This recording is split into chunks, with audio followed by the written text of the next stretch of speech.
Hi Wanderer, and welcome to the Hermit Hut. In today's video I'm going to be talking about the difference between ghosts and spirits. So what is a ghost?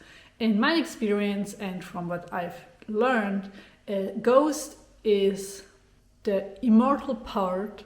I call it soul, but maybe you have a different word for it. So it's the immortal part, the soul of a human or an animal that has been incarnated and then passed away, but the soul didn't go back to where it came from, but it stayed here on the earth in the physical world. The reason for why the soul decided to stay in the earth and become a ghost can be various. So one is because their death was really quick and they didn't really understand that they're dead, and so sometimes ghosts think that they're still alive, or they passed away so quickly they kind of couldn't let go of their physical body or their physical life. This happens like in accidents or in murder cases, where people usually when you die of a natural death, then the soul has enough time to prepare and accept the death of the physical body and then leave it and go back into the light where it came from. However, sometimes if this death is really sudden and unexpected, then the soul does not have the time to prepare, and then it will stay here on earth and become a ghost. Other reasons can be like unfinished things that they have to do. It can be anger, and so they stay here and try to finish the task as a ghost. Sometimes unfinished tasks can also be, which often happens, for example, with parents that pass away before their children are really adults and independent, and so they decide to stay here as a ghost to really be with their children and try to protect them. So you see, there are different reasons for the soul to become a ghost. And so this leads to the next questions. Are all ghosts sad or angry?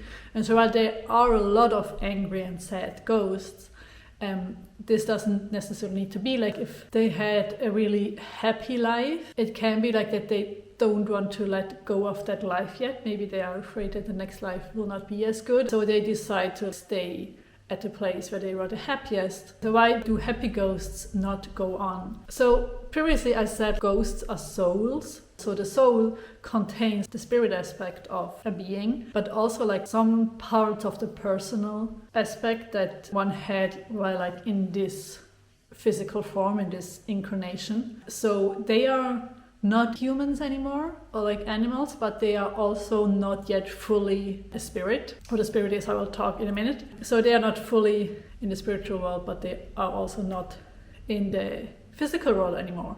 However, they have a lot of thought patterns and behaviors that we as humans, or I will talk about humans here for sake of simplicity, but it also applies to animals. So they have a lot of thought patterns and behaviors that we as humans also have. And so sometimes they are afraid to go on, or they simply they got so much used to being a ghost and to that life that they are living as a ghost that they don't really see a reason in going on. That's what I am experiencing the most. And so then another question that often pops up when talking about ghosts is whether especially angry ghosts can harm you. I'd say it's rare but not impossible. Because they're not a real part of the physical world, they need a lot of energy to impact or influence the physical world. So telepathic communication via our intuition, if you are open for that, this is something that they can really easily do, but really, for example, tugging on your hair or making something swing or switch on, switch off, this needs a lot of energy for them. And so to really physically harm a physical human body is something that not every ghost is able to do that or willing to do that. So I guess if a ghost has specifically a grudge against you, then I think the ghost will think it's worth for them to build up that energy to really harm you. However, if you're just a visitor passing by, I don't think that they will do really anything dangerous to you. They can touch you, that's true. They can alter things, but they are, I'd say, unlikely to really harm you. That being said, when you're ever connecting to the spiritual world, to the outer world, it's always a good idea to have your protections.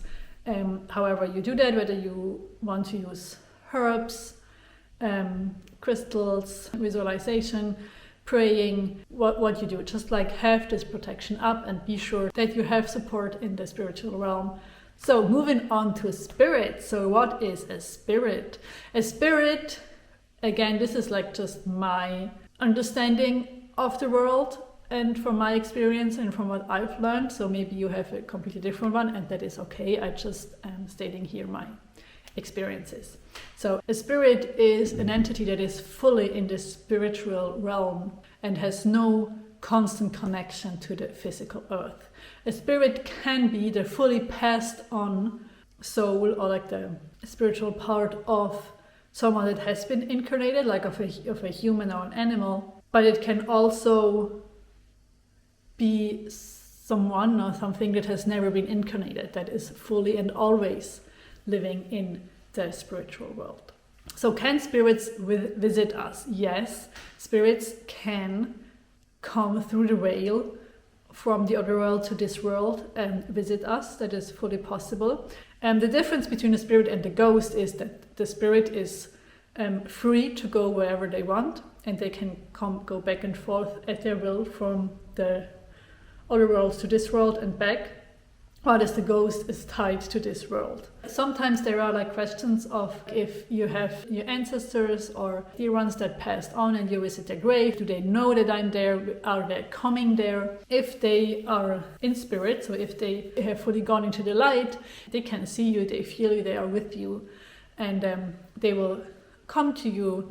And you don't necessarily need to go to their grave. You can also just sit at home and think about them, and they will come to you. So like space and time exist like in a completely different way in the other world. So it's also entirely possible that the spirit of your grandma visits you, who lives in one place, and your sister who lives at the other end of the world at the same time. Spirits are not bound to the laws of physics that we have here on Earth, on the physical Earth. So they can do things that are not possible for us with these bodies that we have. Okay, so what happens after a spirit reincarnates? So it went into the light and then they are coming again as a new human or as a new animal. So there again, I think it's really difficult to explain. And what my teacher always used to tell us or me is like nothing is impossible. So there are no clear answers, and you shouldn't be like putting something in a file and saying, okay, this is always how it is, this is the rule, and there are no exceptions, because there are no rules and there are so many exceptions. The spirit, when it reincarnates into a body, the mind of this body doesn't know that it was a spirit, where it's coming from, what its purpose on this earth is. And of course you have your biology and your surrounding that affects your behavior and your characteristics and what kind of person you are. However, the spirit inside of you remembers. It remembers all the past lives. So if, let's take an example of like my grandma, if she would reincarnate, spirit has like been so many beings and it remembers all of them.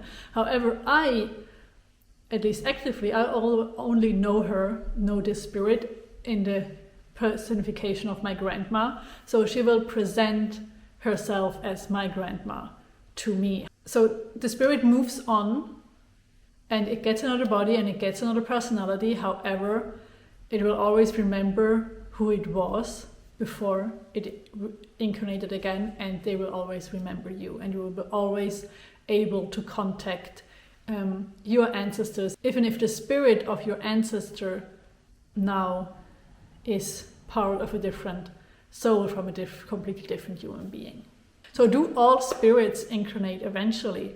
This, in my experience, is not the case. So they are spirits that are entities that are completely and always in the spiritual realm and have never experienced and probably will never experience, will never choose to experience this journey on earth or on a different planet in a physical body. Which then brings me to the question of demons and evil spirits. So are there evil spirits and can they harm us? This is completely my personal take and you do not have to agree with that. Also comment your experiences and thoughts about that below. Just please stay friendly and open-minded, and just keep in mind that everyone has their own experiences and thoughts about that.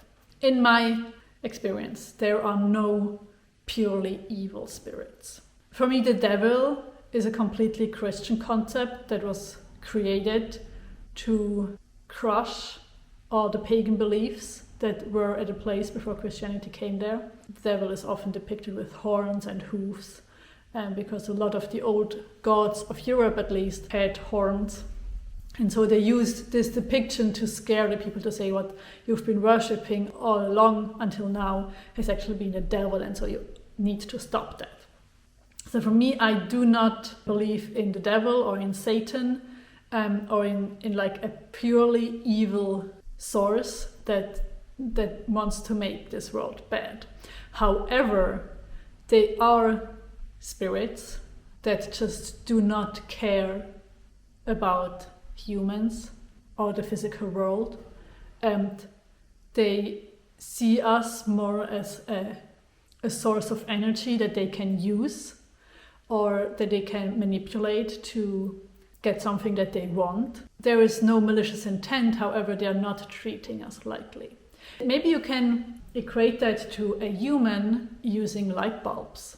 So we want light, so we'll screw in the light bulb into your lamp and you will use it until it breaks. So every time you switch on the lamp, you are using this lamp to give you light until it breaks and then you throw it away.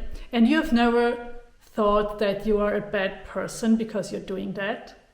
You just think like that's the purpose of light bulbs. It's kind of the same with these spirits. They do not consider our physical bodies as something that is worth protecting or keeping. Also, they are usually really old spirits that have only little connection to the earth. So this is my experience. So yes, they can harm you. When I feel one, when I feel the presence of one, I don't usually engage with them. I just stay away from them, and as I said before, like have your protections up, and they will usually not harm you. And there is, like, speaking of protection, something that is really simple and so effective in a lot of cases is to just, when you feel like one of them is approaching you and they want to like tap into your energy and use your energy or attach to yourself, just tell them no. Just explain to them that this is your body and your space and that they are not allowed to use you at their free will or to attach to you. And in my case, until now, all of them said like, oh, okay, I didn't know that, and they went off. So sometimes it feels like so simple and so stupid, and you would think that they know that they are not allowed to do that, but they don't, because they don't really see your body as something else than just an energy source. So just tell them no, you're not allowed to touch me, you're not allowed to attach to me, go away, I don't want you here, and mostly they will go.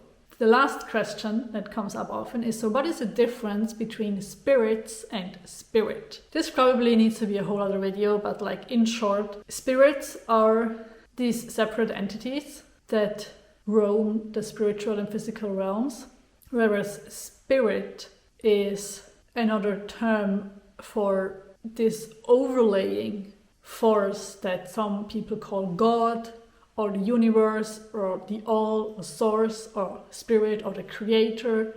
There are so many different words for that. This was it for today's video. Thank you so much for listening, and I'll see you soon in the Hermit Hut.